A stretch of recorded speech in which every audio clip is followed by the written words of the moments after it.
everyone, welcome to... How do we start this? How do we start this? It's been a while. Here we go. Oh, you know what? It has been a while. I'm keeping all of this in. Fantastic.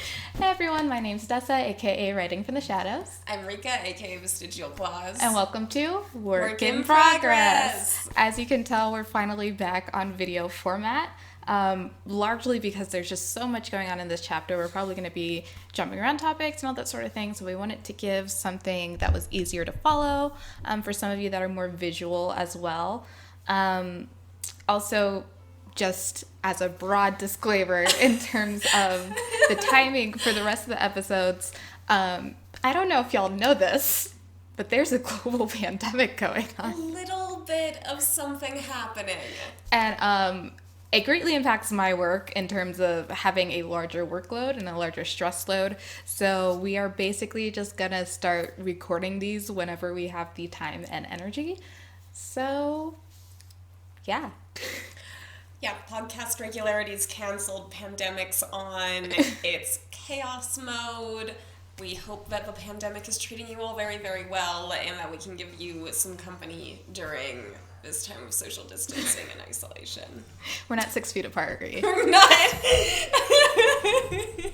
Okay, well, with that said, you may have noticed that we are dressed as your typical college fuckboys because that's what Dazai gets dressed in Chapter 9, which is what Rika read this week. So, are you ready to dive in? I am incredibly ready. Okay. I'm also incredibly ready to cosplay Dazai in both of our outfits today.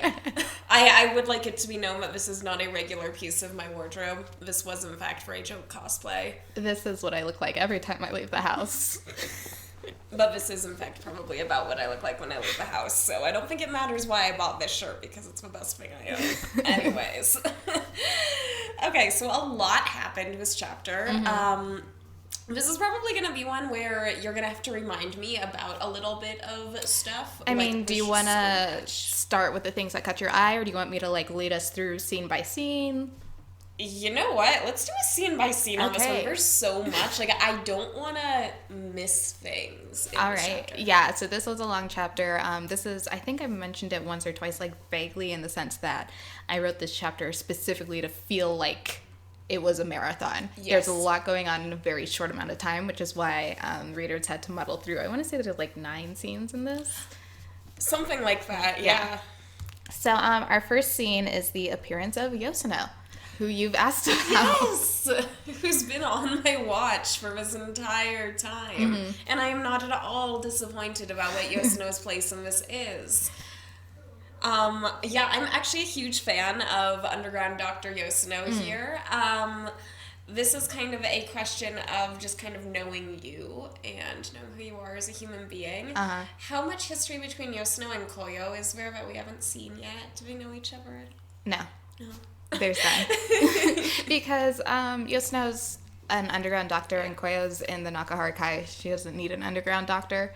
So when it comes to Yoshino, she was someone where I wasn't positive she was going to make it in this fic because, she's not in either clans. It's where are we going to have the time to fit her in? Who is she interacting with? Who would even know that she's around to go get the help from? Of course, Dazai knows. Dazai knows everything. Yeah. Dazai knows a little bit about everyone. That's kind of been a thing here. And actually in this chapter, in seeing Yoshino, we're kind of seeing a little bit of a branch out of Dazai's world as well. And we get to see more of that as well. So that's actually pretty cool. And I am glad that Yoshino made it into this story. Yeah, me too. Especially in such a lovely, lovely role. Yeah, so there's 2 scenes with Yoshino in the story. The first one is just Dazai showing up, Yoshino just being, not having it with Dazai at all. I love her first line in the story. I was just I just need to give Yoshino a good appearance. And she said, my ability only works for people if they're not already dead. It's not even a hello. She's just you fucked up. Yep. Which I guess kind of makes sense given Dazai in this story. I feel like you really don't see him that often unless something's going horribly wrong. Yeah. Especially, I guess, if you're from a position of Yoshino, who's an underground doctor, you know. Which, that kind of leads me to a little bit of a line of, not so much questioning, so much as discussion. Just, Shuya's entire line of thought around Dazai essentially being like, why did Dazai drag me out of this? Like, for all intents and purposes, I'm dead to the world and all of that. What's this? This is just a very interesting process to kind of unravel with Chuya. So, in this change, how did you kind of work with Chuya's very sudden discomfort at his swap of situations, kind of at war with the fact that he is a very adaptable dude? Yeah, I mean, Chuya is very adaptable. He thinks fast on his feet, but he's not a loner in the same sense that Dazai is, and that's just one of the big differences between the two clans. The Nakahara Kai is very much like we're a group, we're united, whereas the Mitsushima Gumi Mori has admitted to like driving wedges between those people. So it's just a different working style where Dazai is more comfortable working with a small group or alone, and Chuya knows that there's power in numbers. So there's kind of this question of, are we going to get there better with a group, or are we going to get there better by ourselves? So it's not necessarily Chuya being at war with himself so much as he didn't get a say in which strategy they were going to take because he was unconscious. He was a little bit unconscious there, yeah. So, let's see. Let's move on to next scene. Next scene? Okay. Yeah. There was so much in this chapter, Next but scene I'm is digesting it still. sushi roll. Sushi roll! Oh, sushi roll! First of all, delighted to see Mr. Sushi Roll. Also, I see Kunikita appeared in this fic. Yeah. I'm not holding out any hope for Kunikita to remain alive in this fic or relevant in this fic. I know how you feel about Kunikita. I'm kind of interested to see if he survives this. Maybe. God, sushi roll was delightful, and especially the fact that we have a little bit of Shinsokoku in here. Can you talk about Shinsokoku in here a little bit? Yeah, so I want to say in my first BSC chapter fic in it, it was really fun because Shinsokoku basically knew each other for a very long time. So they were... they just had a lot more shared history, and that was a fun dynamic for me to work through. And so I kind of wanted to do it again. When I started writing this, before I started writing Where Your Loyalties Lie, I never would have said that I shipped Shinsokoku. I think the dynamic's cool. I don't know if I shipped them. I just wasn't that interested in Aku, to be honest, or Sushi Roll, to be honest. Neither of them, were something that I really wanted to dive in and write fic about. But I know people love them. And I always put sushi in my fics. I'm like, you know what? Let's just do it all the way. Let's just, give them some shared history. Everyone in the story has a pretty interesting background that they're coming from. So it's just part of the making the world grayer, I guess, in the sense that we have Sushi. He is on the team of the good guys, but he has all of these Yakuza connections. Yeah, which is kind of its own interesting thread, because we also see later that Sushi knows Dazai as well. So I'm very, very interested to see what more role Sushi's going to play here, and especially the little tinge of intimacy that he and Ryunosuke seem to have there. Yeah. Always a fan. Very much hoping we're going to get to explore that history at least a little bit. Because they are, in fact, delightful. Yeah, this was a fun scene for me. I kind of wrote it like you were watching, I don't know, like a TV show. So the car rolls up and you're like, oh, it's a new scene. Who's going to get out? And then it's Sushi and you're like, oh my God, it's Sushi. And then you're like, wow, here's Sushi and Kurikira. I'm so excited. And then the phone rings. You're like, well, what is this? And just like, oh my God, Sushi knows Ryu. Just all these little reveals stacked on top of each other. Friends. Yeah, they have a history for sure. There's a history versus a nickname. If there's a nickname versus history. Yeah, there's a nickname, and also, the familiarity of using Ryu. Yeah. With no honorifics. Yeah, not even the full name. So. Yeah, for sure.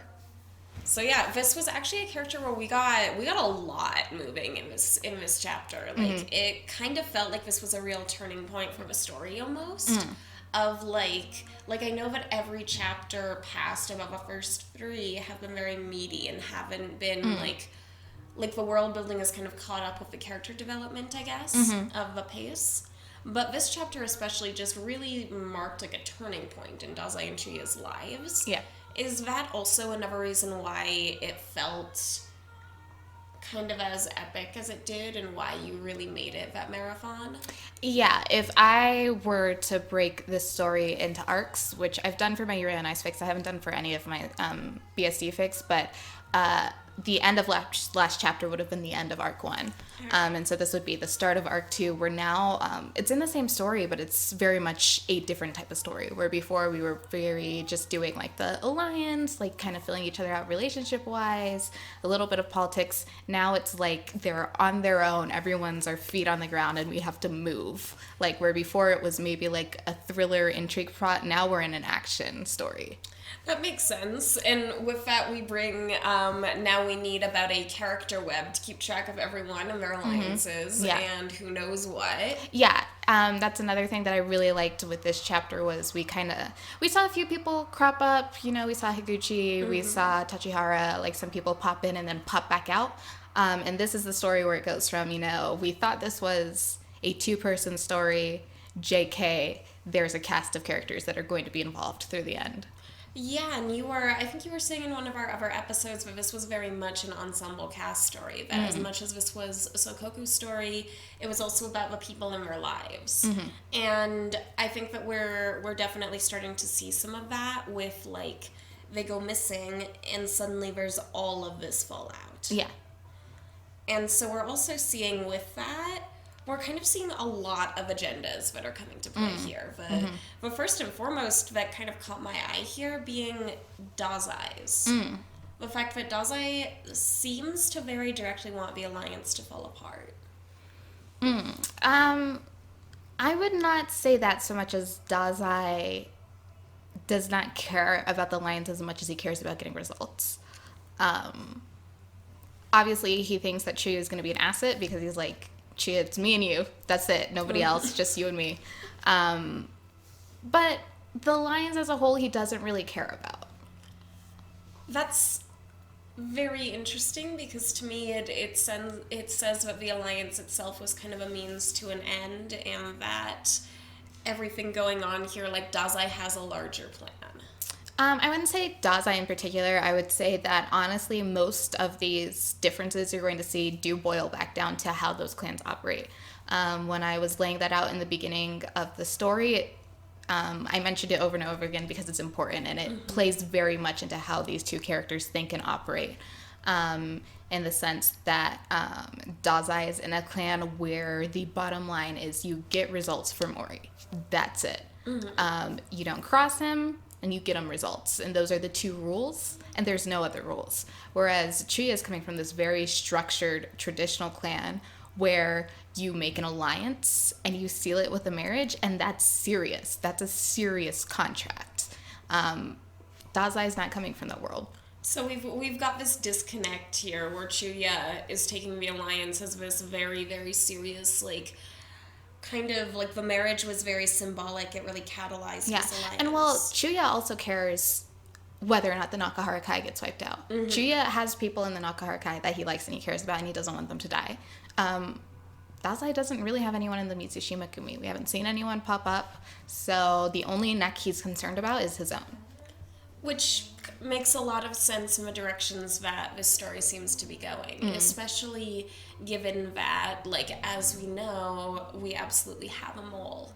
And so, therefore, Dazai kind of taking advantage of the situation to really capitalize on them by sort of accidentally faking their deaths. I would say that you should be careful with presuming that Dazai has it that far planned out. I'm giving him too much credit. Well, I mean, it's not necessarily that you're giving him too much credit. It's that Dazai is only as good as his information. And then my other caveat is that I am not Asagiri.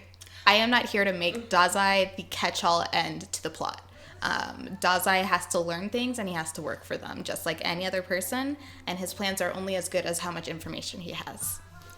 That makes sense. And it is definitely kind of refreshing to see a Dazai that's actually limited by the information that he has. But it's a strange thing to reframe my mind in from canon, because canon, you get very used to falling back on, all right, Dazai's got it planned out. And getting to know your Dazai, I feel like in this chapter, we finally do start to see a little bit more of him. He starts to he's letting more slip. Do you think that some of that is because he's out of that really, really pressing environment with Famitsu Megumi? I mean, Mori's not breathing over his shoulder. Yep. Much easier to live when you don't have that going on. Yeah. All right, what's our next point that we're coming to here? The next scene is actually back to Yosuno and Chuya, so this is where I love this scene. I love the way that it opens. I actually rewrote this scene 2 or 3 times. And the first time I wrote it, it was still the same concept of Chuya like already being in the moment and going like, I don't know how I got here. But Yosuno was like chopping something for food. And I was like, you know what? Yosuno's not cooking for them. She has business. She has people knocking on her door. So I just have a lot of fun with this scene, even rereading it every now and then. Where Yosuno's just like, you're now my nurse and you do exactly what I say, and Chuya's like, I have no idea who you are, but I know I don't want to make you mad. Chuya's just instant, I know not to cross her, is, I feel, very true to canon. Oh, I think our camera just shut off. Camera. Yeah, okay. Pause for reset. And we're back. Sorry for the brief mix-up. We're out of practice with the video stuff. Really out of practice. Okay, so we were talking about Chuya just knowing not to mess with Yosuno. Oh, yes. Yes, we were. We were also going to talk about the fact that, so Yosuno and Dazai have this history, and they have some banter and some rapport. Mm-hmm. I just have this particular line that I was very, very fond of, and it was Yosuno going, you voluntarily married Dazai? Yeah. So that's actually, I told you that I rewrote this scene several times. That line stayed every rewrite. I was like, literally, I was like, I'm keeping this line. I hate everything else, but I'm keeping this bit. It was a fantastic line, and I'm delighted that it stayed through every revision. Thank you. Yeah. Because it's pretty accurate too. I mean, I feel like that should be everyone's first reaction to hearing that someone willingly married Dazai. Yeah, it's like, why are you doing this? It's like, why can't you marry literally anyone else? It's like, what went on in your life that was that awful? Yeah, pretty much. What went so wrong in your life, Chuya Nakahara? Huh? Yeah. But I also like, it's nice getting Yosuno in here to get this outside perspective of someone that's very much like entrenched in this world but didn't know what the clans were doing. For like, as soon as she realizes, oh, you're a Nakahara married to the Mitsushima's lieutenant, get out of my house. Oh, yes. Get out. Yosuno just immediately realizing that she was in the middle of some bad Yakuza shit and being like, Yeah. No, absolutely not. That was priceless. Especially her and Dazai seeming to have this, like, banter of, like, you know why I always hate when you bring me patience. Yeah. Yeah, that was just priceless, and I'm hoping she shows up again. I love Yosuno. Will we see her again? I can't answer that. You can't answer that. I cannot. But we move on to the next scene. Yeah. Oh, Aku having to deal with Mori. Oh, yeah. So he lied to Mori. He lied to Mori. And I'm very, very interested about all of this. So, obviously, Aku's loyalty lies more with Dazai than with Mori, which kind of goes a lot to the point that you were making about the way the organization is structured. Like the Mitsushima Gumis. Yeah. Why is that fucking me up so badly? It doesn't roll off the tongue as well as the Nakahara Kai. It really doesn't. But yeah, with that structure, we also kind of see, like, Dazai obviously brought Aku with him. We see that Aku's place in the organization relies a lot on Dazai's word, which also seems very at odds to, again, like, the Nakahara Kai and their very family-based entry, which just really, really further drives that distinction of, this is a business. Like, Mori is running a business, and he hired someone on recommendation of another trusted employee. Yeah, Mori is not the type of man that really buys into the, like, oh, we need to keep up all the traditions for the sake of having tradition. Mori is like, give me results. I want efficiency, and I want nobody to fuck with us. And if Aku lied to Mori, that seems to be an implication that Aku might not think that Mori has Dazai's best interest at heart.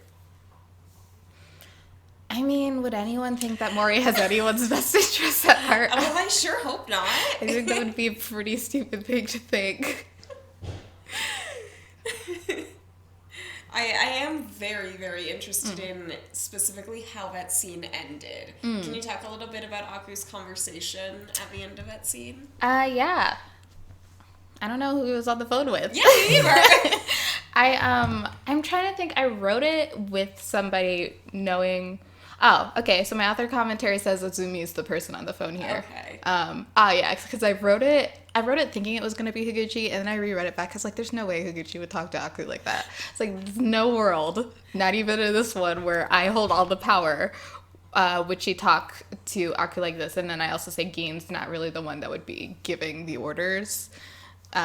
She just doesn't do that. It's not Gini. Yeah, so, but Azumi, as we saw from her brief appearance in a couple of chapters ago, and Azumi comes back up because I got a lot of questions about her when she appeared, and people were like, I want more. So it's like, great, I love random lady characters. Hi, dog trying to come in here. Please don't mess up our set. Bye, Grace. Hi, Grace. Bye, Grace. Dog interrupt. But yeah, so Azumi's here because we saw Chuya trust her. Or at least trust her competency in the sense of where he's like, yeah, you handle all this shit, I'm leaving. And she seems to really trust Chuya and enjoy working with Chuya. There was a little line in there about how her loyalty is not, in fact, to, I think it was to Nakahara. Yeah, so I can actually give you some background around her, because this is part of the author's commentary, so if you haven't read it, you don't know anything about Azumi, and I haven't put on Tumblr. And this has no bearing on the rest of the fic. I was just like, people want to know where she's from. So Azumi's 20 years old. She has no familial connection to the Yakuza. As an only child raised by a single father, she turned to the Mitsushima Gumi out of desperation when her father got sick and borrowed money to pay for medical bills. When 17-year-old Azumi could not pay the money back, she voluntarily went before the local boss and announced she had skills that could be useful for the organization. Intrigued and impressed by her courage, the boss put her to work. A couple months later, when evaluating regions for their contributions, Dazai learns that a new recruit has helped spike job completion with her aptitude in coercing targets into deals without resorting to violence. By the time she arrives, Azumi has been Dazai's direct subordinate for almost 2 years. Despite having already paid off her debt to the organization, she continues working for the Mitsushima Gumi to maintain a comfortable lifestyle for her father, and because she enjoys the thrills and challenges her work provides. Nice, well-rounded little profile on her there. Yeah, and so, like, in the sense, the reason I read that in response to your question is, once again, Azumi's not someone that's, like, traditional Yakuza, like, I live and die by the clan's name and the family's name. She was coerced into working for the Yakuza, and, you know, she might leave if she doesn't feel like staying there anymore. She's just like, yeah, I'm great at this. It's like selling trash bags. Yeah. It's her passion right now. Yeah, she's clever, and she works for the people she respects, and she respects Chuya. And Chuya seems to have earned that. Like, we see a lot more of Chuya just being incredibly competent in this chapter. Yes. Like, I have a feeling we are really going to be seeing that in every chapter. It's very much, your agenda is very much the competent Chuya agenda, which I'm very on board with. As always. Okay, and then did you have any more thoughts about the Moriaku scene? It was very short. It was. Yeah.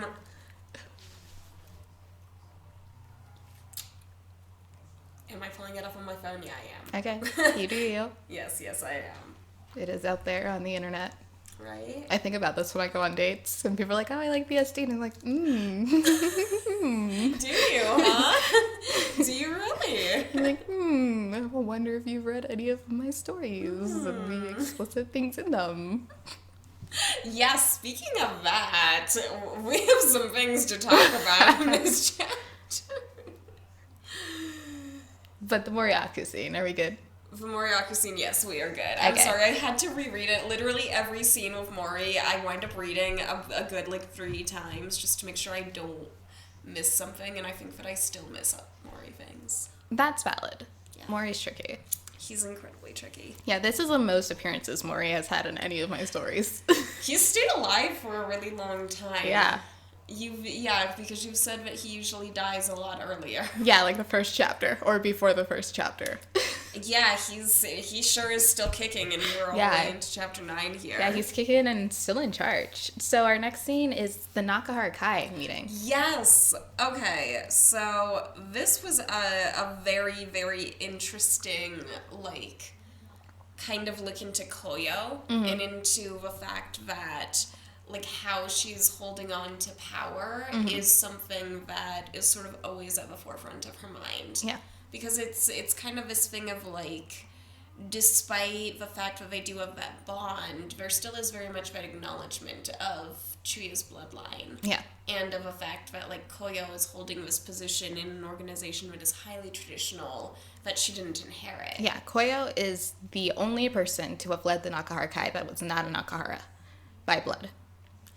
Can you talk a bit about that? Yeah, so that's a big deal in terms of a traditional clan, in the sense you just pass it down by blood. Chuya was supposed to be in charge. So the fact that Koyo is leading the charge, and that she was handed and she didn't have to fight for the organization that Chuya's father, the previous boss, said, "You are my successor," says that Koyo's very, very, very good at her job. She is incredibly competent. She, it's been mentioned in the first few chapters that Chuya and Koyo kind of, if not grew up together, grew up adjacent to each other. They were aware of each other. Koyo's from a branch family. So even though she's not like a Nakahara, her family's been in the clan for a little while. But it means that she's incredibly competent, but it also means that there are people that still, to their dying breath, will be like, Chuya should be in charge of this organization. And she is very aware of that, as is Chuya, as is Dazai, as we see later in here.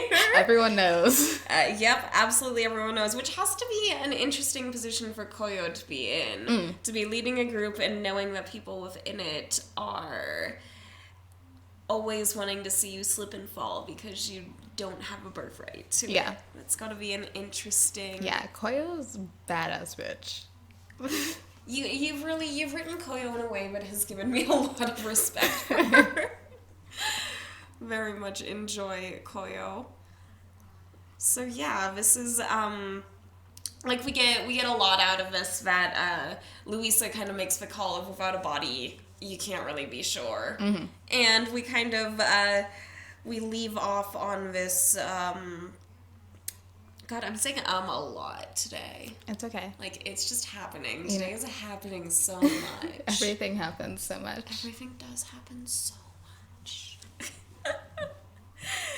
Anyways, so basically we leave the Nakahara Kai meeting with a lot of uncertainty. Anything from you on Nakahara Kai meeting? No. Really, the main reason that this scene was put in the story was, one, to kind of show the structure being different, because we kind of already knew the values and the way the clans operated were different. But I also did want to point out that they were just structured differently. Koyo has a lot more people that get to be involved in her decisions than Mori does, which also puts her in a tricky position. But then that was the other main reason it's in there, to show that not only is Chuya's position tenuous, but Koyo's is tenuous by virtue of Chuya's existence. So it's a tricky spot for both of them. I gotcha. All right. What's the next scene? The next scene is we're pulling up to Dazai's very surprising place. Oh yeah, Dazai's safe house. Yes, Dazai's shockingly adorable and very traditional safe house. Yes. Fun fact about the safe house, I don't know why, I was just like so determined to make this as realistic as possible. I spent a lot of time poring over maps of Yokohama. And I was like, well, I need to know if there's actually a place where you could build a traditional house that's backed up against the woods. And there is. So this is a place that could theoretically be in the city. This is an actual place that could actually exist in Yokohama, which is a beautiful city. Love to go back there someday when we're no longer on mandatory global quarantine. So we pull up to the traditional place, which does not scream Dazai at all, which is like a good way to have your safe house work. It is, and Dazai points that out when Chuya says, hey, this doesn't say Dazai at all, and Dazai says, yeah, it's because no one's gonna look for me here. But Dazai's like, duh. It's like, yeah, no shit, dude. This isn't my decor. So this is the first time Dazai and Chuya have gotten really an alone conversation that we've seen since Chuya used corruption. And when I say that we've seen, I will also then add the non-explicit thing that they didn't talk in the car right there. So this is the first time they've talked. Thank you for clearing up that they didn't have off-camera conversations about it, because I really would have been very sad if you would just let it spill. But yeah, they kind of hashed it all out. Yeah, everything's fine. Everything's happening. They've worked all of our communication issues out off screen. They're in love now. They're in love. They're domestic. We're having a great life. Yeah, they're gonna retire, actually. Adopt a kid. Okay, but the actual thing happening in the story... It's nothing like that. No, the actual thing happening in the story is the introduction of there's only one bed trope. There's only one bed. I asked Twitter, I was like, y'all, is there only one bed? And Twitter said yes, so that's what happened. You know, if I had been on your Twitter at this point, I would have wholeheartedly voted for yes. Yeah. Because I don't know a single person who doesn't love that trope. Yeah, it's a good trope. Can you list your top 5? Give me your top 3 favorite shipfic tropes. I love enemies to lovers, obviously. I really like sick fics. I don't like writing them, but I like reading them. I just like when people get deliriously sick. There's a very, very, very good Victorian sick fic that I'm just like, yes. I've read it like 20 times. You know? And third... Honestly, the third would depend on the fandom, because there's always like one really specific AUR trope that I'm like, I want it. I want all of it from this fandom. So like Victoria, it's either like mafia or just domesticity at like times a million. Or an AU or Yuri wins the gold medal at the end, like he should have. Sweet boy. Yeah, he deserved that. Him bitter. For BSD, I just love AUs. I'm not here for canon verse. Oh yeah, we've very much discussed what both of us feel about BSD canon. Yeah, no need to rehash it. No need. We're sorry. We're not. I'm not sorry. We're not sorry. I'm not. But yeah, and we also get one of my other favorite tropes in Victoria fics that are usually in Mafia fics, which was, as I've mentioned, an inspiration for this one. You and me against the world. Yes, another big favorite. Mm-hmm. It's my Psychopaths fic days. Yeah. It's very, very big. This is, it's also kind of an interesting setting for Dazai and Chuya here, because we're forcing a little bit more domesticity almost. Mm-hmm. Just because of the fact that the setting is, like, as kind of said before, it's no longer in this really structured setting. Like, it's no longer, we're married so that our clans have an alliance. It's, we're on the run together and everyone thinks we're dead. Yeah.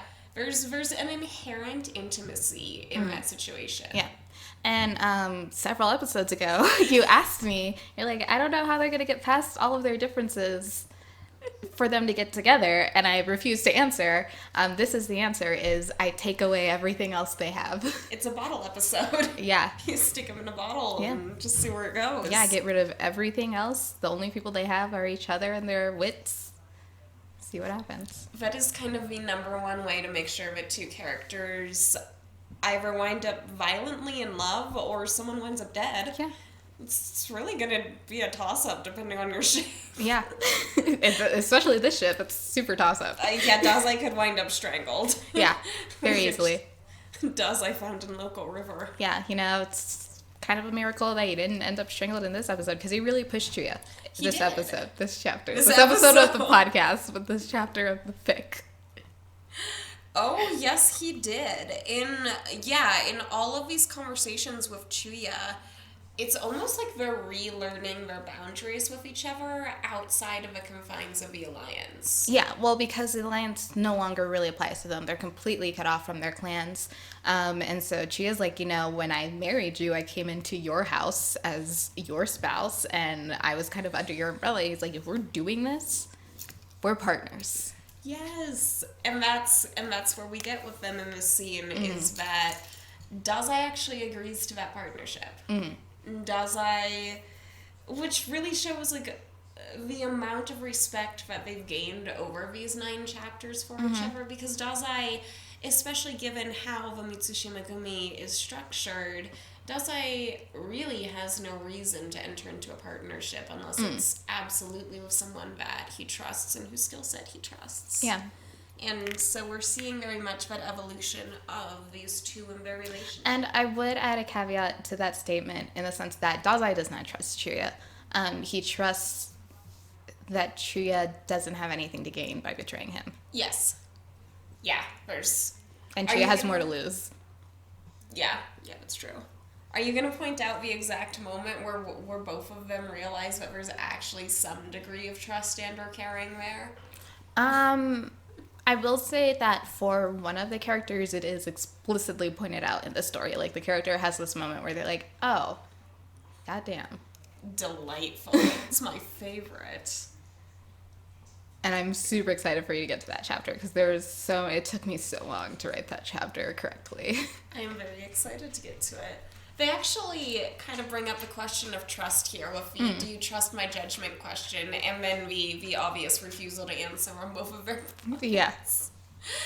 And then they kind of go back to their banter, which is very much like, it's becoming a staple. It's also becoming something that, like, at least from the outside looking in, it sort of maintains this sense of kind of normalcy in the dynamic for them. Would you say that that's, like, kind of a fair characterization of the Sokoku banter? Yeah, I would say if you're in a situation where one or the other refuses to banter with one or the other, there's something wrong. Gotcha. Yeah. It's just how they communicate. It is. It's for language. Yeah. And they've gotten to the point where they're speaking it very, very well currently.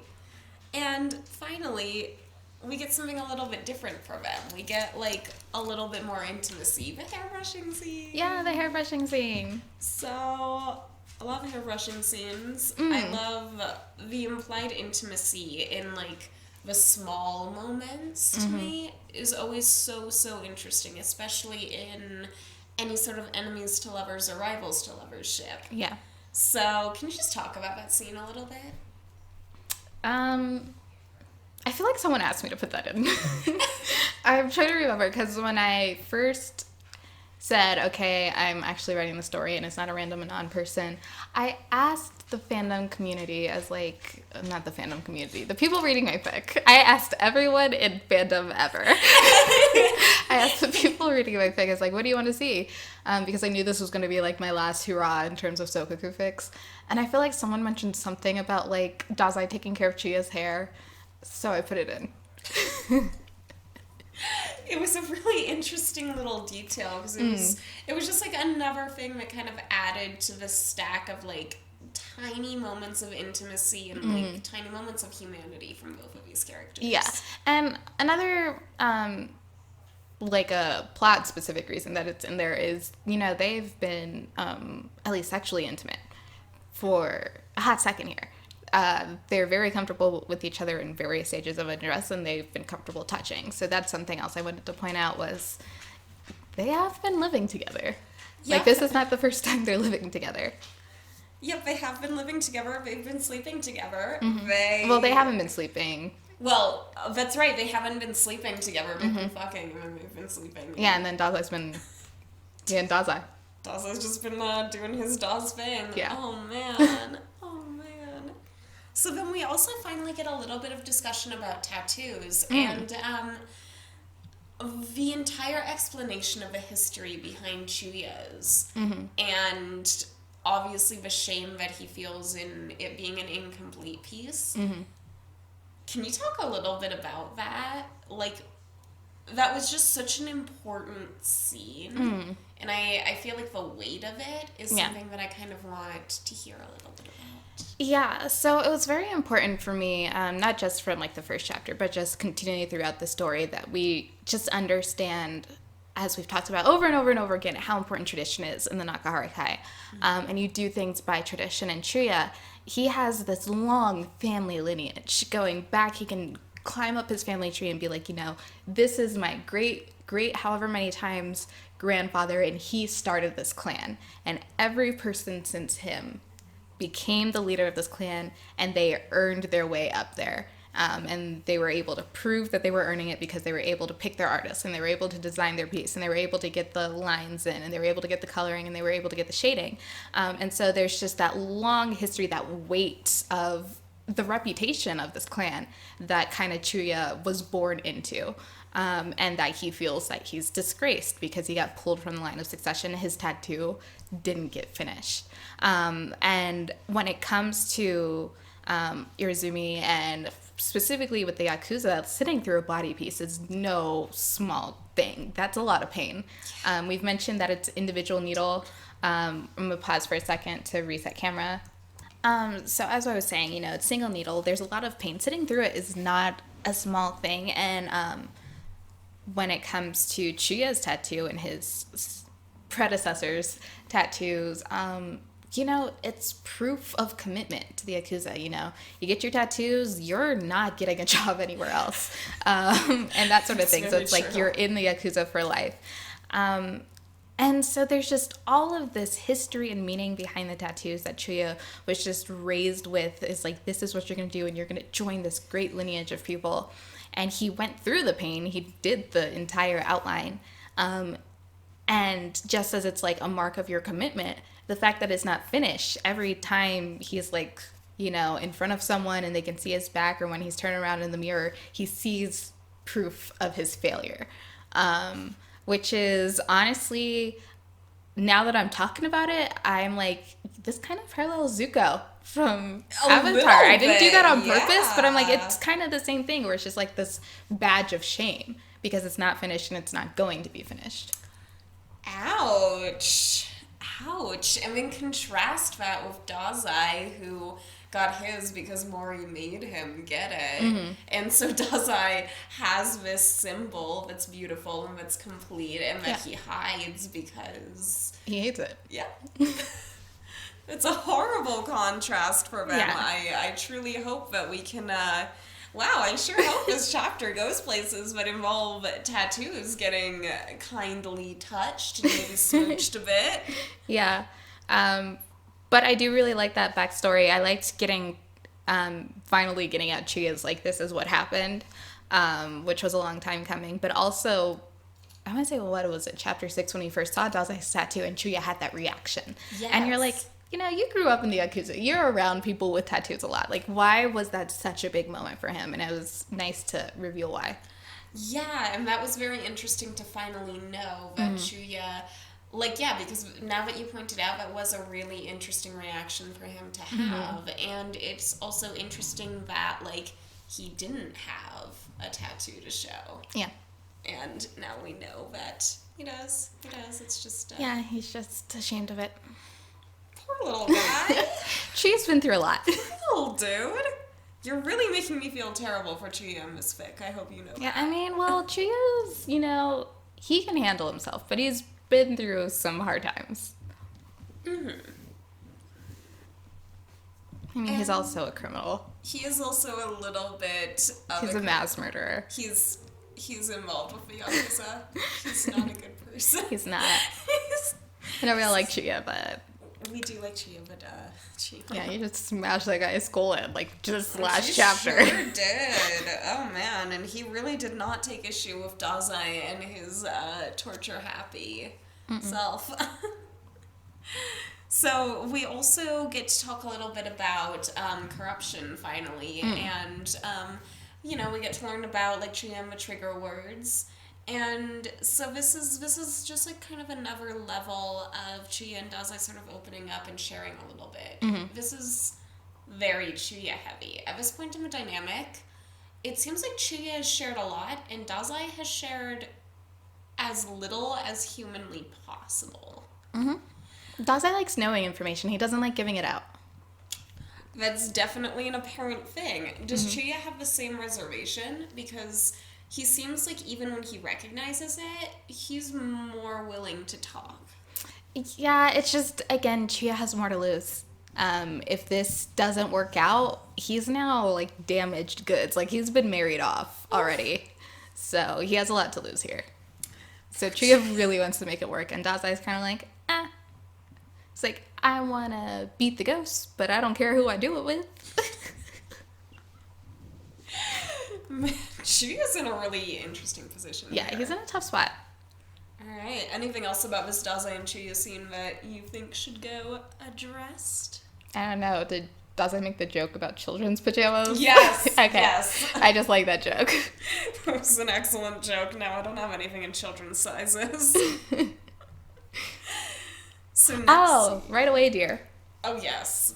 People fucking loved that. That was adorable. It was highly cute. And that does not shock me at all that got good reactions. Ooh. Yeah, okay. Ooh, this is a good scene. Okay, so this scene is a lot. This scene, right? So we've got both clans here, and we've got like essentially we've got like this Cold War. Yeah. Koyo's Yeah, I really wanted like the imagery to come through. Like it's this dark pier, and you just have these two groups coming in and stopping. Oh, it did. Please talk some more about this imagery, because the way you set it up was so cinematic that it was like I was wanting to draw it. And you've seen my art. So... Oh, I'd love to see this drawn. So this is where I can talk about some technical stuff and technique when it comes to writing. This entire story is told from a third-person limited point of view.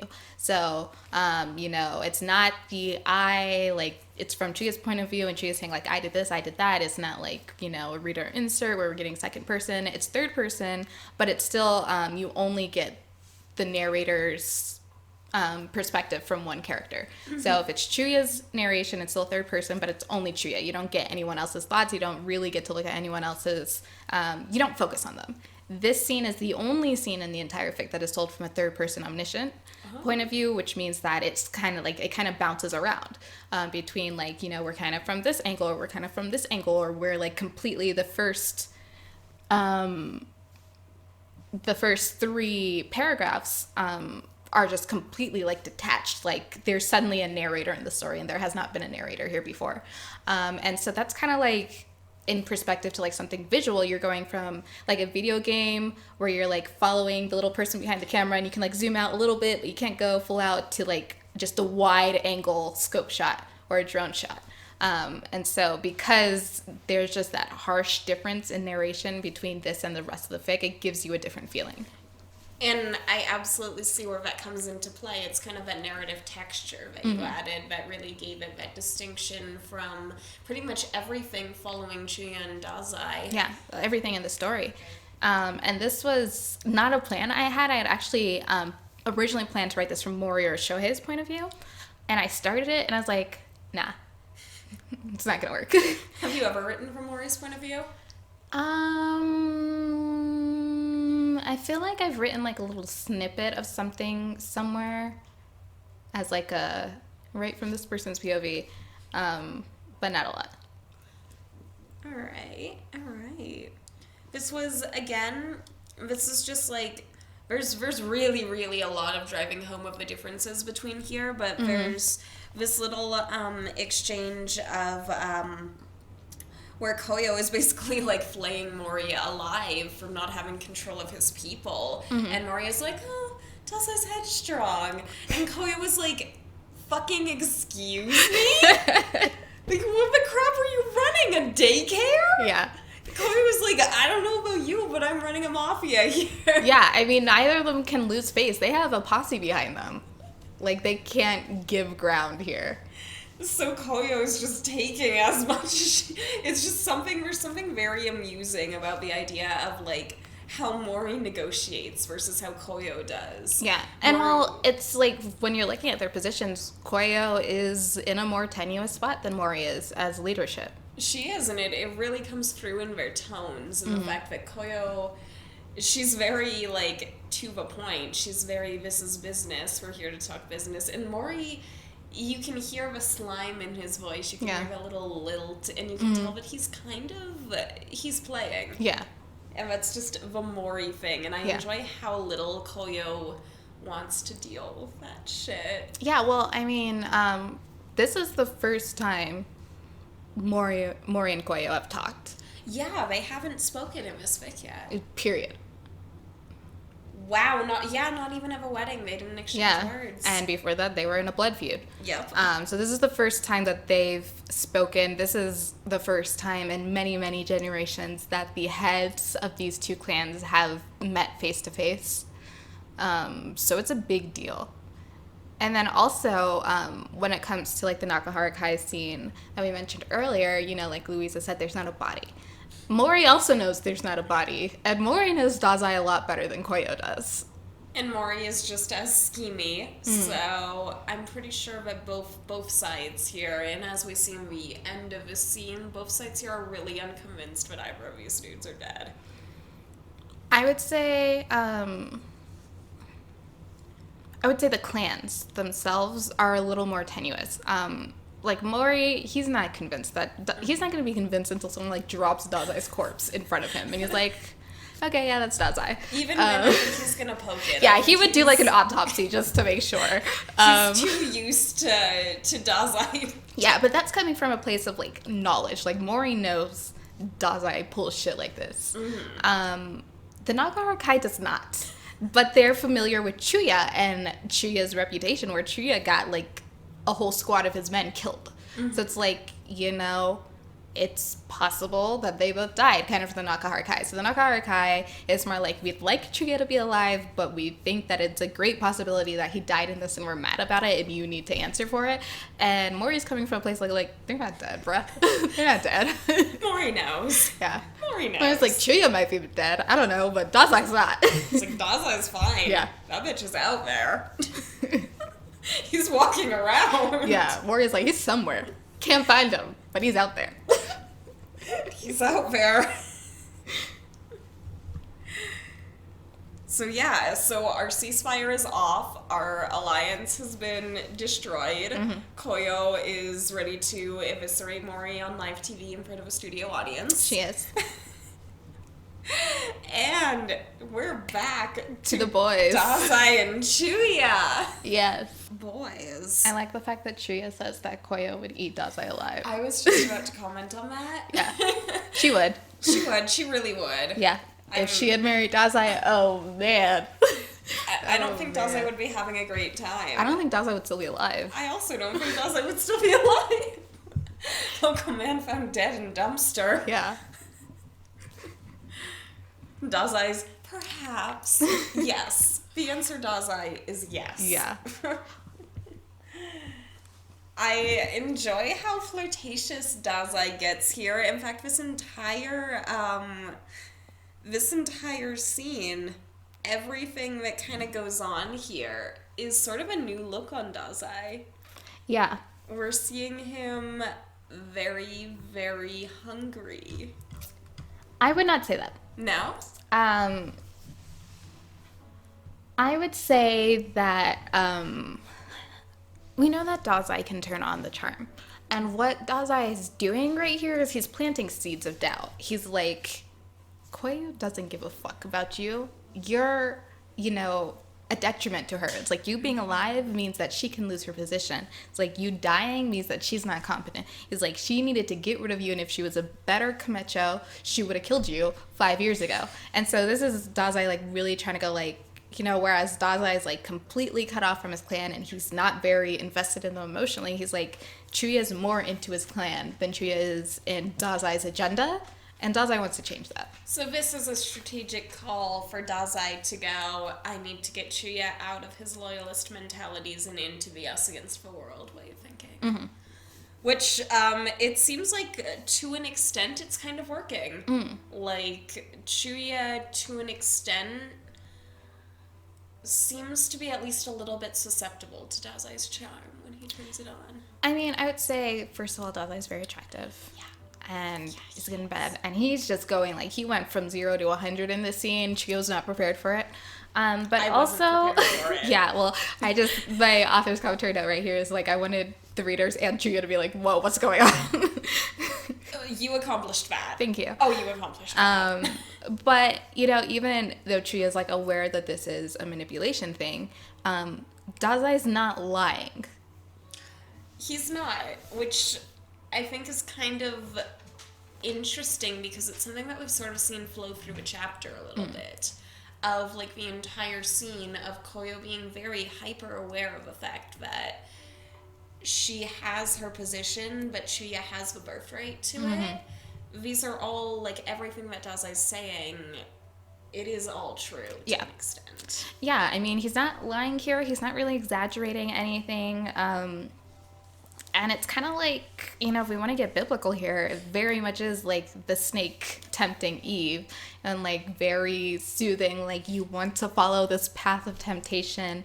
You know, he's digging into those seeds of self-doubt that Chuya has. He's like, you weren't meant to be the boss. He's like, you may have been born into it, but that's not your spot.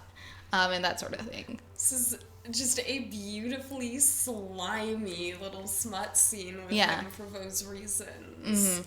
And that's actually kind of interesting, is Dazai sort of identifies that, like, Chuya doesn't really want that position, or at least that's what Dazai really wants Chuya to be thinking. Yeah. Which, kind of coupled with, Dazai makes a statement about basically his intent to be running the Mitsushi Megumi.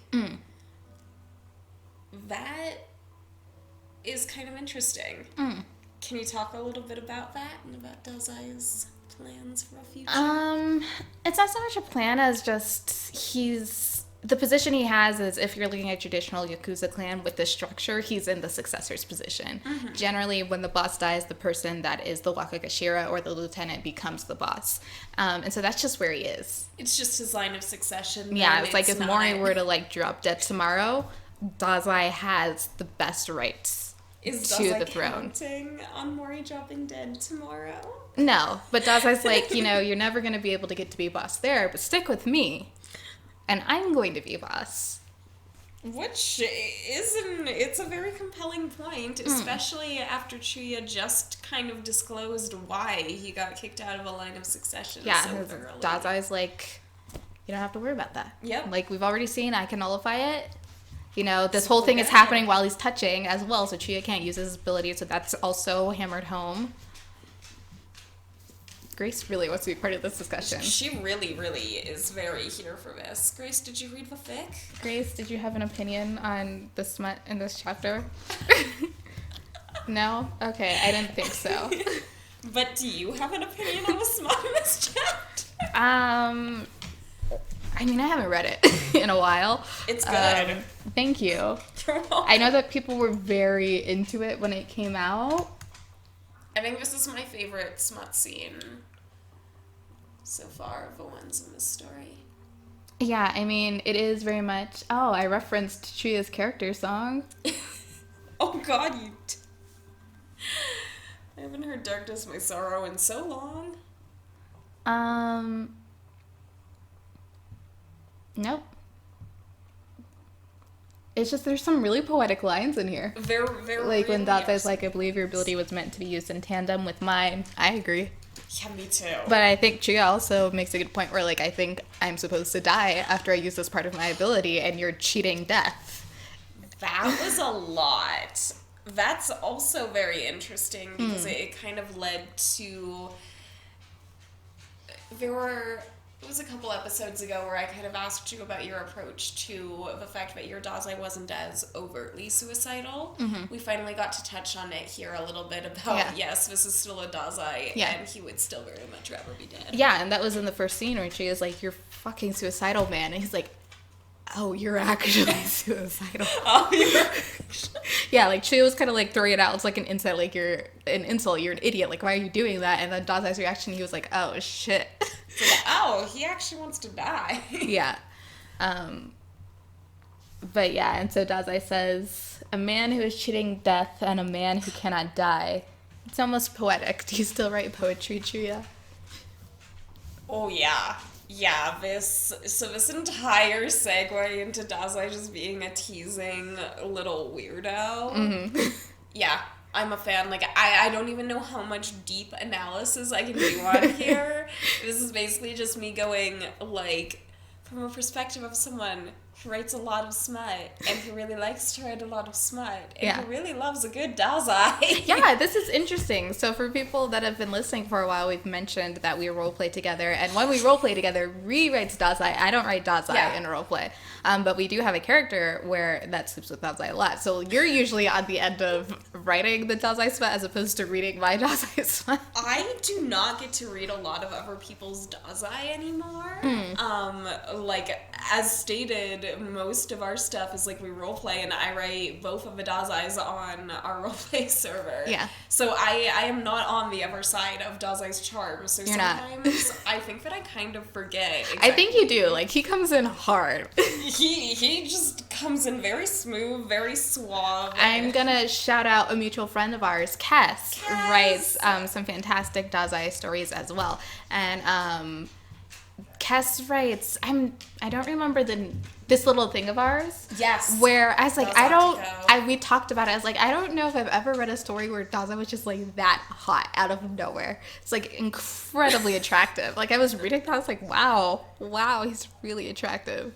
Look, something about the way that Kes does Dazai dialogue, and you do it too in here, it's just like, you can hear the oil drip off of it. Like, it is so greasy. Yeah, you can hear that it's practice and he knows what he's doing and he's like pushing buttons on purpose. And so I do think this is one of the smut scenes where I capture that the best, because he's also being a manipulative little bastard, and that's kind of Dazai's thing. It's Dazai at his best. Grace really wants in on this discussion.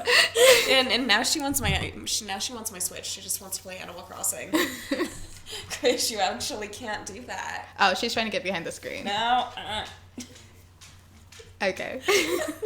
But yeah, so if you haven't read Kes's story, I'll drop a link for it in the description, wherever. I don't know, I haven't posted a video of this podcast in a while. It'll be somewhere. Hey, Kes, we just spent the last 2 minutes promoting our friend Kes here. Yes. This is great. We love Kes. We do love Kes. Kes writes, if you're into the bungo smut, Kes writes some spectacular Sokoku, Dazai. Just the reason I brought Kes up was just the Dazai is just very attractive. But so you're not used to reading Dazais. I'm really not used to, there is something really different, and I think that for our listeners who also write, please back me up on this. There's just something totally different about, writing a very, skeezy dialogue and writing all of that. There's something totally it's different. just, when you're writing it, you know it's coming. Yeah, you do. You can prepare for it at least a little bit. Yeah, you're especially in roleplay, which is a short dialogue format, you can be preparing this for 3, 4, 5, 6 replies. Oh, he's getting there, he's gonna get there, he's gonna get there. Whereas me on the other end, I'm okay, we're having to come out. Oh, okay. What is it like to be a friend to folks? There's some of them, the most recent one we did where when Dazai started coming on, I was like, oh wow, that's really hot. She's really into this. We were two characters that have a lot of sex. Yeah, they do. They have so much sex. Someday I feel like we've got to just do a podcast about all of the crazy roleplay Oh, shit that's we get so into. complicated. We're writing a multiverse. Yeah. If y'all want to hear about the multiverse, you gotta so nag us. complicated. It's really complicated. I try to explain it to my therapist, and she's she has to take notes. Just word to the wise, as soon as you bring in time and dimensional travel, things get weird. Yeah, spatial temporal displacement, it's not a joke. And when science starts getting real fake, you have to get really, really confident. Yeah, you're very good with pseudoscience. I'm okay, whatever, I believe this. Thank you. I present it very confidently. I'm this is a thing. It does work. See, you do that with science, and I do it with magic. Fucking the camera shut off again. We're done with the camera for now. I'm not gonna fix it. We're just gonna keep rolling. We're done. You got to see our beautiful faces and our fuckboy outfits, and now I'm making a face towards the camera that's not recording. Anyways. I just took my hat off. It was very epic. Y'all missed my incredibly puffy hair. What was I saying? Spatial temporal displacement.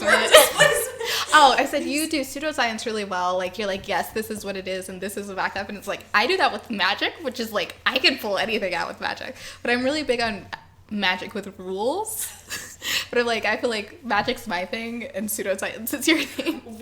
So Dessa and I have this thing. Basically, Dessa's high fantasy as we get, and I'm like dystopian sci-fi. Mm-hmm. And this is basically just our personalities too. It's very, very excellent. Yeah. You haven't really seen the aesthetic contrast because we dress up for these episodes, but one day we'll just have to do like a hard aesthetic comparison. Yeah, at some point we're just gonna be like, we're your day-to-day Rika and Dessa. We look like that picture of like the Gothic house next to that bubblegum pink house. That's exactly what we look like. And for some reason, I feel like it's always reversed of what people kind of expect the style to be. And I don't know. Yeah. Why. I mean, I feel like people would expect you to be like dressing hard fam. I do know, like, I've asked people, I'm like, you've met me online, did you expect me to dress like this? And they're like, absolutely not. Yeah, I mean, I know people that have met me in real life, and they're like, I still don't know how you dress like this. It's very surprising. It's like, oh, here's this person, and she's wearing 2 petticoats. She looks like a cupcake. It's excellent at all points in time. Double the petticoats for maximum fluff. Maximum fluff is the only way to go. Sometimes I put on one petticoat and it's just not doing it for me. You know what? I understand that. I completely understand that. Quite frankly, if I'm not like the size of a decently priced wedding cake, then have I even done Lolita? No. It's true. Anyways. Back to Dazai.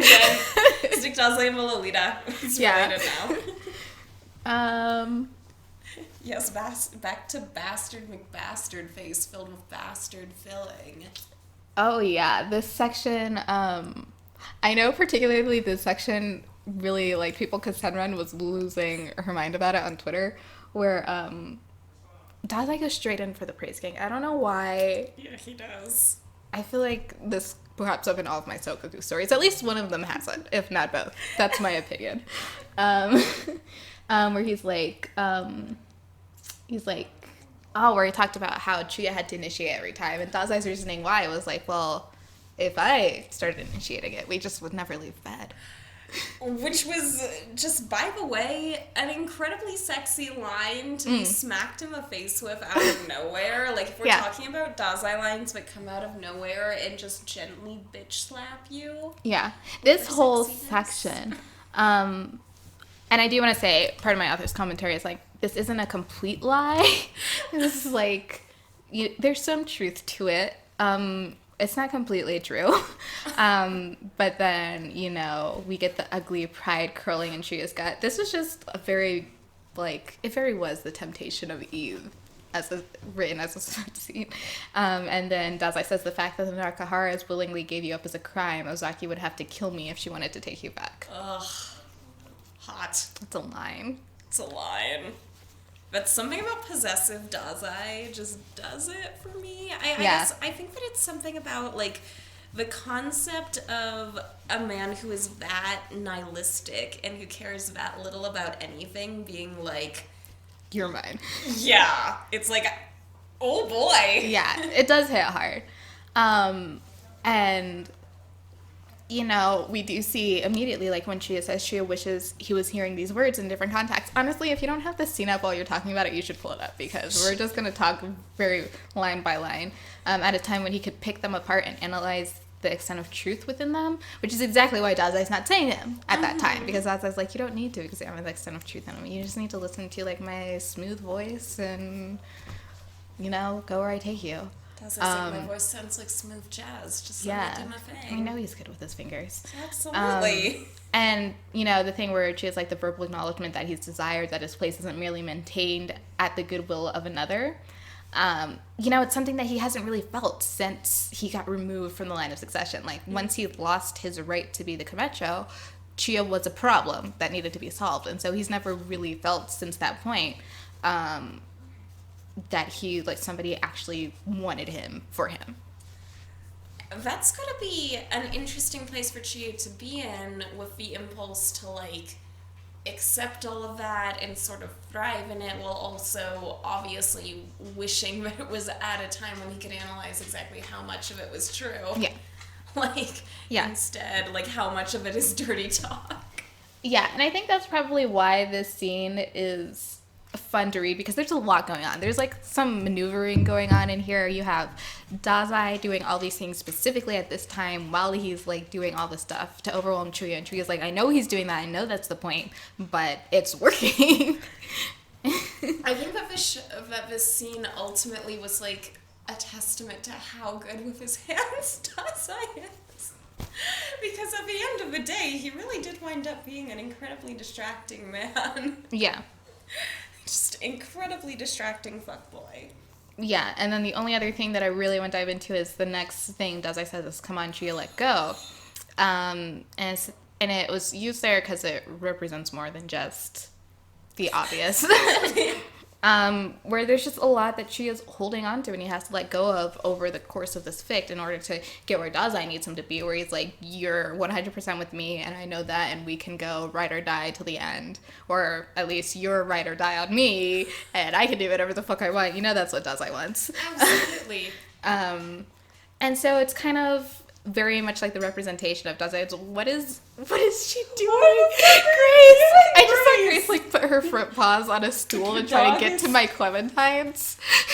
Never seen her do that. I was just like, what are you doing? She's like, oh, it's a little step. It's just a very casual step. For those of you who haven't seen this dog, she's a German Shepherd, so this is not a small animal. And she just did it just so calmly, like, yes, I do this all the time. Very calmly, very delicately. Okay, but yeah, so it just, that sentence really just ties in the fact that Dazai's playing 2 games at once here, probably 3 or 4. Dazai's always playing an awful lot of games. Yeah. Too many Daz games, man. Yeah, and then we finally Chuya gets Dazai to lie down in bed next to him. Finally! This is now their first time actually sleeping together, and it's only because Chuya made a point that was kind of too logical to ignore. Yeah. Yeah, Chuya's like, you need to get your fucking sleep. Chuya's like, yeah, don't be fucking useless. Yeah. Like... She's like, the last time you were sleep deprived, we almost died. And he's got a point. Yeah. But also interesting is kind of Dazai's resistance to it. Like, there comes a point where you wonder if that resistance is only... Oh, keep going. If that resistance is, like... If it's just that Dazai actually is busy and actually has this absolutely batshit schedule, or if some of it is, like, the inherent vulnerability in falling asleep next to someone. Like, you kind of see that with Chuya showing Dazai his back as essentially a, we're chill, I'm trusting you not to knife me here, we're going the fuck to sleep, dude. Yeah. Like, was that Chuya's way of saying, like, if you've been avoiding doing this because... Yeah, it was. Yeah. Excellent little peace offering there. Yeah. I mean, they're both killers. And, you know, you don't survive the Yakuza by being vulnerable around people that you can't absolutely trust. I think that it was definitely another just really show of exactly how violent the world that these 2 characters are in is. Yeah. Is that, like, because for most people the idea of, like, sleeping with someone, they don't think about the vulnerability first. That's kind of where you see when people come from either, like, backgrounds of trauma or these very, very violent places of, like, those are the people who, when you fall asleep with them, basically need a sign of goodwill. Yeah. So it's interesting to see that with them because it's very telling that no matter how silly they can get and no matter how normal they can get, everything about their world is so steeped in that violence, but they always constantly, it influences everything in every way that they interact with each other. Yeah, and that's something that I've mentioned before. I just never wanted the readers to forget, like, these guys are very, very dangerous. Very rough dudes. Some real rough boys. And really the only other thing I have about this chapter really has not much to do with this chapter in general. I'm just ratting the Chuya has a potty mouth train very hard. Oh, yeah. That's fully on board with that one as well. Yeah. When people were, like, having a fit over that fan translation where he was cursing, they're like, Chuya, I was like, people think that Chuya doesn't curse? I'm like, Chuya curses in canon, yo? I'm like, really? I was like, I mean, when I look at Chuya, I see a man who absolutely swears. Just not in front of his boss, unless it's like, extenuating circumstances, and not in front of Koyo. I think I agree with that. I mean, he's cursing at Dazai every other line. Yeah. But we do see he wasn't doing that when they first met, so it's part of a familiarity, like, aware of that, like, Dazai doesn't take offense to the F-bomb being dropped every 5 seconds. Dazai's absolutely fine with your fucks. Yeah, it's kind of like when you start dating someone or, like, you match with someone online, you're like, can I use emoji? Are they going to judge me for that? Should I capitalize this? Are they going to judge me for that? Yeah. It's kind of like that. My normal text tone being that all lowercase, no punctuation monstrosity. Yeah. And I put a disclaimer on my profile. I'm like, I don't use capital letters. If that's, like, a turnoff for you, keep moving. It's a good disclaimer to have. I should put that in. Sometimes I'll capitalize things because I'll get nervous. Sometimes I just capitalize because your phone auto-capitalizes and I'm too lazy to uncapitalize it, but most of the time I do uncapitalize it. I'm like, no, that messes with my aesthetic. In pretty much all of my normal communications, I do that. Yeah. Sometimes I catch myself doing it in my, like, school emails and stuff, like, to my professors. Yeah, I'm pretty good at keeping those separate. But, yeah, that's why Chuya is now cursing more. Delighted about that. And we are on to the last scene of the chapter.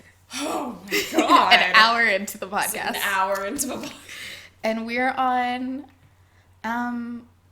this scene had to be the last scene of the chapter.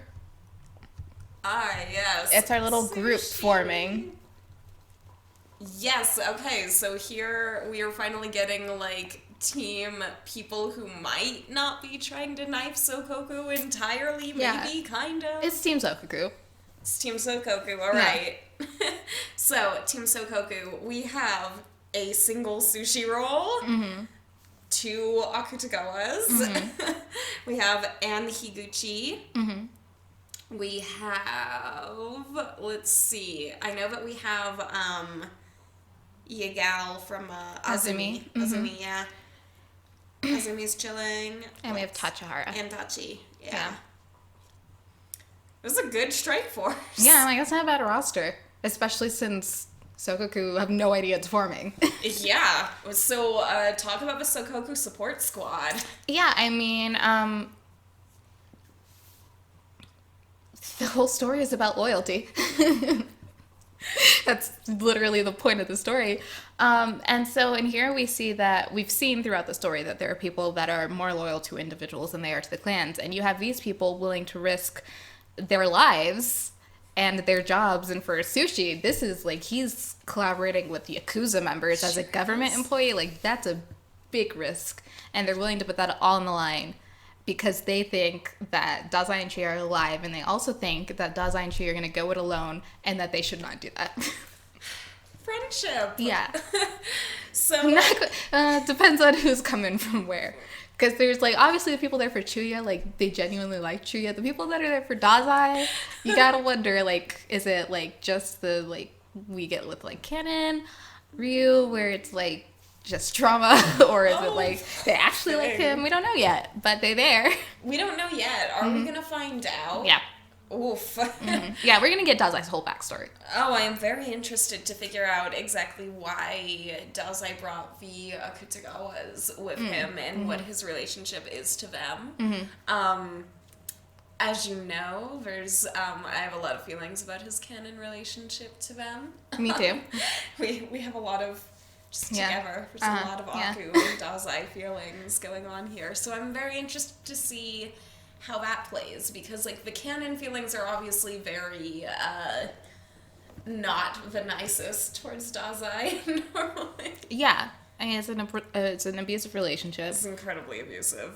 Dazai was fucking awful. It still is. Still is? Yeah, because I made that tweet where it's like, Dazai is never going to give an apology because... Yep. Why would he waste that resource of just having him ready to drop everything for whatever he says? Yep.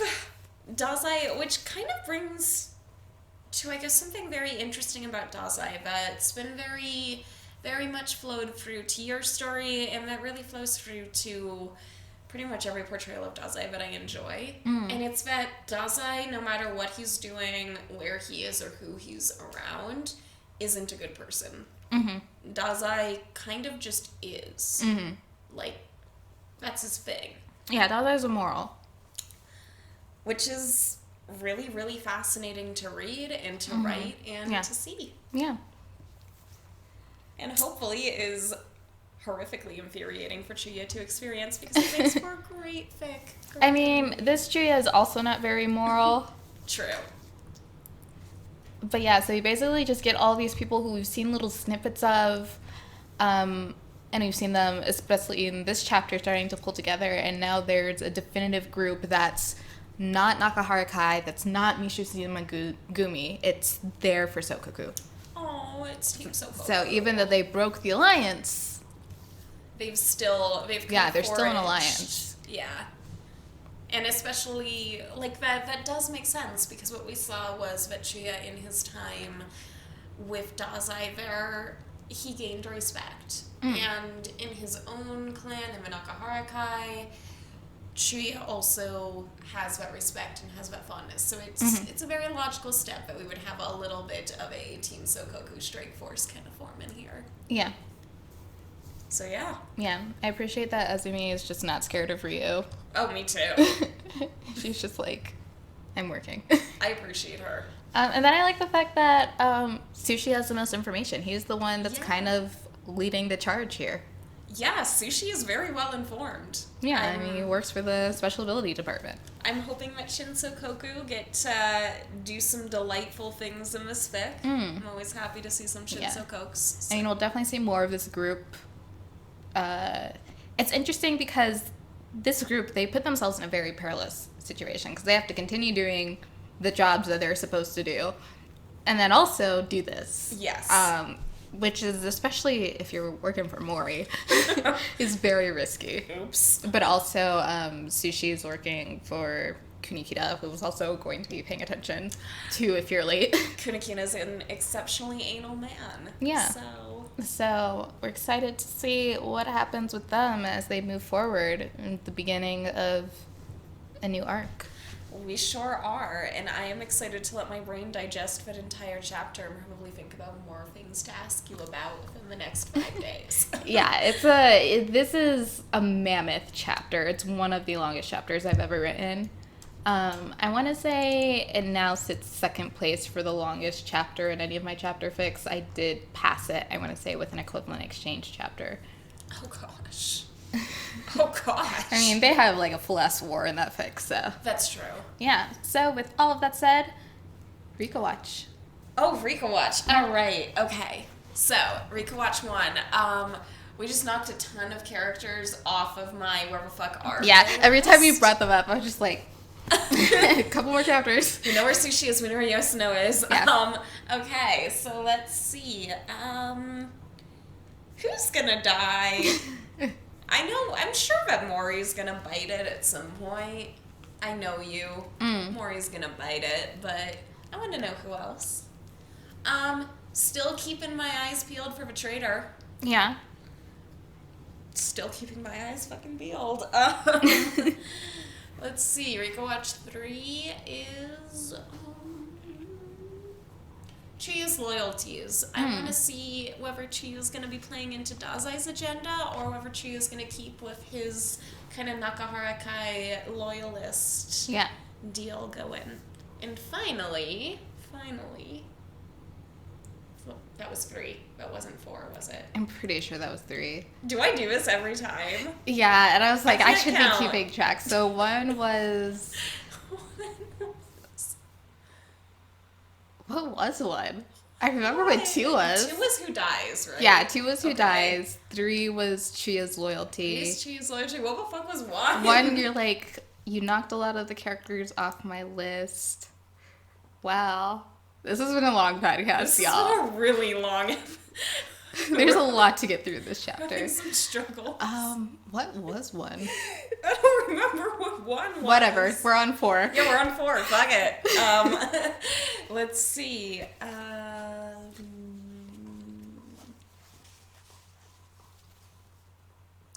Dazai's past is very big on Rika Watch. Yeah. Every time I get more Dazai breadcrumbs, I'm delighted.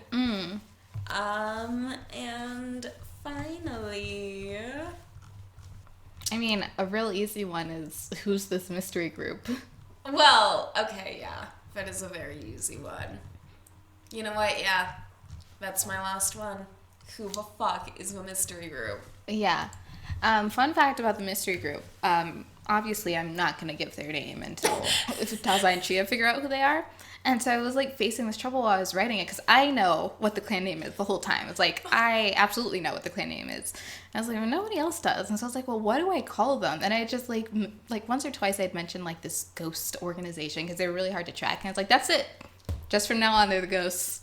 I love it. Yeah. You know what? It's short, it's catchy. Yeah. It's stuck. It's better than their actual name.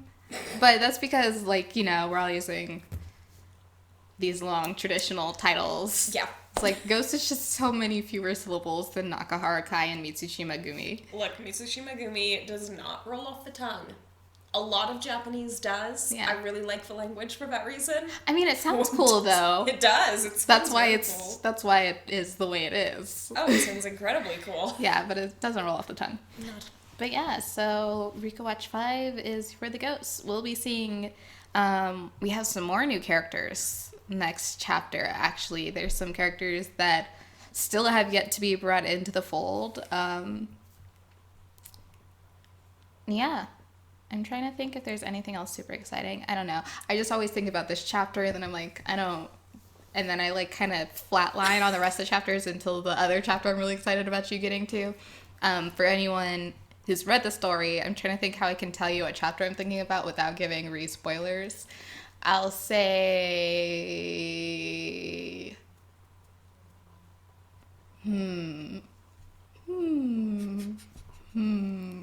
I'll say Chuya's running late. She is running late. Chuya's running late. That's the chapter I'm excited for. She is late. She is late for a very important Chia date. Yeah. When you figure out what that means, you'll be like, what the hell? Yeah, now it's gonna drive me crazy until I get to Chuya. What the hell is Chuya running late for? He doesn't have any meetings. He's alone with Dazai. Why is he late, man? Yeah, but you will leave. All right. Well, with that said, and actually, I think this is a chapter after next, maybe, or maybe. Oh, so it's kind of like a two-parter. Like it started in one chapter and then it gets finished in another chapter. I gotta leave you with a cliffhanger. Of course, Yeah. of course. Not a bad one this time, though. Yeah, but this one wasn't too bad. This was a good way to start off an arc. I figured that there was so much going on, we didn't need a cliffhanger. You were so right. I think that would have just emotionally exhausted me. Yeah, it's like, you know what, you got a lot of meat and now, like, the meat was a cliffhanger. You're like, oh, there's all these plot lines. Yeah. Now I have more than one plot line to follow. Yeah, now we've got a lot of holes. Mm-hmm. But yeah, that is chapter 9 of Where Your Loyalties Lie. Yeah. So if your brain has got it worked out with us in this podcast, probably part of it is because we can't stay on topic and we jump around very quickly. We do have some problems But, there. As I'm looking at this now, and it'll probably be shorter as it goes up because I have to cut out some pauses for technical difficulties. This episode is running 90 minutes long at the moment. So if you made it to the end, thanks so much for watching / listening / dealing with our puppy shenanigans. And she's not even a puppy. She's and not. She's our technical difficulties. The next time we have video up, we will have brushed off our rusty gears so it will be a lot smoother. As always, if you have questions about Chapter 10, you can drop those in my Curious Cat, in the comments of the AO3 or in the comments of the YouTube video. And we will drop a link to Kes, who we mentioned earlier, to the this little thing of our story where we were talking about the Dazai characterization that we really enjoy.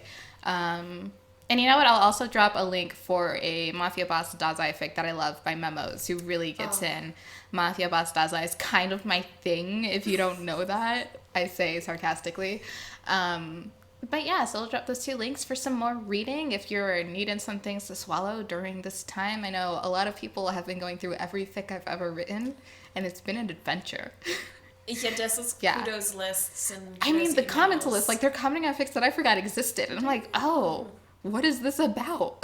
You know, I've been getting the occasional, like, stray, just like, oh, you got, like, a bouquet of kudos' email. Yeah. And I'm like, what is happening? It's Why are because people nobody's reading working and Dazai? everyone's at home. And it's like, you know the best way to get up all that time? Fanfiction. Fanfic. Yeah. So with that said, Thank you so much for listening / watching, and we will see you at some point in the future, probably maybe next week, but also possibly not. Hey, fingers crossed. We'll see if the world is still here next week. It'll still be here. Will we be here? I don't know. It depends on how good my work goes on Monday, Tuesday, and Wednesday. All right, bye. Bye, guys.